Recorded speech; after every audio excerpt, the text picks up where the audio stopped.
তো একটা বড় রুই মাছের ঝোল রান্না করব। আজ রুই মাছগুলো এইভাবে রান্না করাতে এত বেশি মজা হয়েছিল যে আপনাদের সাথে শেয়ার না করলেই নয়। অনায়াসে অনেকগুলো ভাত আমি খেয়ে নিয়েছিলাম, সাথে ঘুমটাই মরিচ ছিল। এখানে নিয়েছিলাম আজ তো বড় একটা রুই মাছ, আর রুই মাছের ভুনা রান্না করার জন্য পেটিগুলো নিয়ে নিয়েছিলাম। আর এই পেটিগুলো আমি এখন ফ্রাই করে নিতেছি, ফ্রাই করে তারপর রান্না করব আজ দেশীয় স্টাইলে রুই মাছের ভুনা। এই রুই মাছের ভুনা রান্না করার জন্য স্পেশালি লাগবে এখানে টমেটো, আর টমেটোটা আমি বেরেস্তা করে নিতেছি। বেরেস্তা করে টমেটো দিলে একবারেই মিহি হয়ে যায়, আর রান্না করার পর রান্নার কালারটাও খুব বেশি দারুণ হয়। এই যে দেখেন আমার টমেটোটা আগে থেকে রেডি করে রেখে দেওয়া হয়েছিল। আজ রুই মাছের ভুনা রান্না করার জন্য আমি সব মশলাপাতি আগে থেকেই রেডি করে রেখে দিয়েছিলাম। বাজারে টমেটো অনেক বেশি দাম, আর এই টমেটোটাও আমি নিয়ে এসেছিলাম এই স্পেশাল মানে রুই মাছের ভুনাটা রান্না করার জন্য।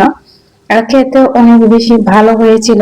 এখানে মাছটা দেখেন ফ্রাই করা হয়ে গেছে উল্টে পাল্টে, তারপর আমি ফ্রাই করে নিলাম। আর আস্তে আস্তে যেহেতু আমি সবার জন্য রান্না করে নিয়েছিলাম, আর আমাদের পরিবারের 7 জন সদস্য, যার কারণে আমি সবার তার জন্য এক এক পিস করে রান্না করে নিতেছি। এক টেবিল চামচ মানে আমি 1 টেবিল চামচ দিতে চেয়েছিলাম, তারপর আমি 2 টেবিল চামচ দিয়ে দিলাম এখানে রসুন বাটা। আর রসুন বাটাটাকে আমি একটু বেরেস্তাকে দিয়ে দিতেছি, মানে তেলের সাথে মিশ্রণ করতেছি। আর মিশ্রণ করা হয়ে গেলে এখন দিয়ে দিব পেঁয়াজ বাটা। আসলে পেঁয়াজ আর রসুনের পরিমাণটা কিন্তু মাছের অনুযায়ী দিতে হবে। মাছ যতটুকু আমি ঠিক ততটুকু পরিমাণে দেখেন এখানে পেঁয়াজ আর রসুনের পরিমাণটা দিয়ে দিলাম। বেশি পেঁয়াজ যদি রুই মাছের ভুনাতে দিতাম তাহলে কিন্তু খেতে ভালো লাগতো না, আর বেশি রসুন দিলে ভালো লাগতো না, যার কারণে পরিমাণটা কিন্তু আপনারা আন্দাজ করে দিবেন। আমি আন্দাজ করে দিয়ে দিলাম এই রুই মাছের ভুনা রান্না করার জন্য পেঁয়াজ আর রসুন বাটা। তো এখন একটু পেঁয়াজ রসুন বাটা দেওয়া হয়ে গেলে এখন দিয়ে দিলাম ধনিয়ার গুঁড়া। ধনিয়ার গুঁড়াটাও আমি পরিমাণ মতো দিয়ে দিতেছি। তারপর দিয়ে দিলাম হলুদের গুঁড়া। এখন দিয়ে দিব মরিচের গুঁড়া। মরিচের গুঁড়ার পরিমাণটা আমি একটু বেশি দিব, যেহেতু আজ আমি একটু স্পাইসি করে ঝাল ঝাল করে রান্না করে নিব, যার কারণে একটু বেশি পরিমাণে দিয়ে দিলাম এখানে মরিচের গুঁড়া। আর সাথে কাঁচা মরিচটাও দিয়ে দিলাম। আমি ঝাল লাভার, ঝাল ছাড়া আমার হয়ই না। বিশেষ করে আমাদের পরিবারের সবাই যদি আমি ঝাল করে রান্না করি, আমি যেই রকম ভাবে রান্না করি না কেন, ওনারা কিন্তু ঠিক সেই রকম ভাবেই খেতে কমফোর্ট ফিল করেন। আর আমার রান্নাটা বরাবর ওনারা অনেক বেশি পছন্দ করেন। এখন দিয়ে দিলাম হালকা পরিমাণে জিরা, যেহেতু আমি ধনিয়া পাতাটা ইউজ করব, যার কারণে এখন আমি দিয়ে দিলাম টমেটো পেরেস্তা। টমেটো পেরেস্তা আমি দিলাম হচ্ছে গিয়ে মশলা দেওয়ার পর। মশলা দেওয়ার পরে দিবেন, দেখবেন কালারটা খুব বেশি লোভনীয় হবে। আর রান্না করার পর রান্না করার টাইমের লোক দেখলে আপনারা সবাই অবাক হয়ে যাবেন। আমার এত মজার একটা রেসিপি, অবশ্যই কিন্তু আপনারা সবাই একবার হলেও ট্রাই করবেন এই রুই মাছের ভুনাটা।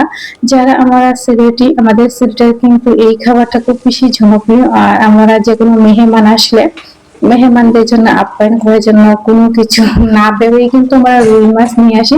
মানে যে কোনো মাছ দিয়ে কিন্তু আপনারা এইরকম ভাবে রুই মানে ভুনাটা রান্না করতে পারবে।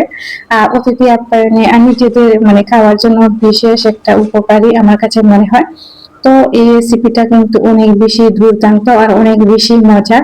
এখানে দেখেন রুই মাছটা ফ্রাই করে আমি রেখে দিয়েছিলাম, এখন রুই মাছটাও কিন্তু আমি দিয়ে দিব। মশলাগুলো খুব সুন্দর করে কষিয়ে নিলাম। কষানো মশলায় রান্না করলে রান্না করার পর রান্নার কালারটা খুব বেশি ভালো আসে। এখন মশলাটা আস্তে আস্তে কষানো হইতেছে, দেখেন একটু একটু মশলা উপরে থেকে উঠে গেল। তারপর আমি একটু দেখেন এখন দিয়ে দিব রুই মাছগুলো, এক এক পিস করে আমি দিয়ে দিতেছি আস্তে আস্তে সবগুলো রুই মাছ। আর কালারটা দেখে আমার তো মানে খিদে লেগে গেল, অনেক বেশি মজা হয়েছিল। সবাই তো খুব বেশি প্রশংসা করতেছিলেন আমার আজকের এই রেসিপিটা নাকি অনেক বেশি ভালো হয়েছে। আসলে আমি এইরকম ভাবেই রান্না করি, আর এইরকম ভাবেই রান্না করলে খেতে ভালো লাগে। যেহেতু আমরা বাঙালিদের প্রধান খাদ্য হচ্ছে কি মাছ ভাত, আর মাছ ভাত হলে পেট করে অনেকগুলো ভাতও খাওয়া যায়, মানে চেটে পুটে আঙ্গুল খাওয়ার মতো একটা রেসিপি। আর দেখেন একটু আমি এখানে থেকে রান্না করেছি। আর এইভাবে কিন্তু আপনারা সবাই রান্না করে নেবেন। আপনারা কিন্তু আমার এই রেসিপিটা একবার হলেও ট্রাই করবেন, খুব বেশি ভালো হয়েছিল। একটু দিয়ে দিলাম ঝোল। ঝোলটা আমি পরিমাণ মতো দিয়ে দিতেছি, ঝোল অল্প পরিমাণে দিব, যেহেতু আমি ভুনা রান্না করবো। ভুনা রান্নাতে কিন্তু অল্প পরিমাণে ঝোল দিলে বিশেষ করে ভালো হয়। আমি 2 কাপ পরিমাণ দিয়ে দিলাম ঝোল, আর ঝোলের পরিমাণটা দেওয়া হয়ে গেল।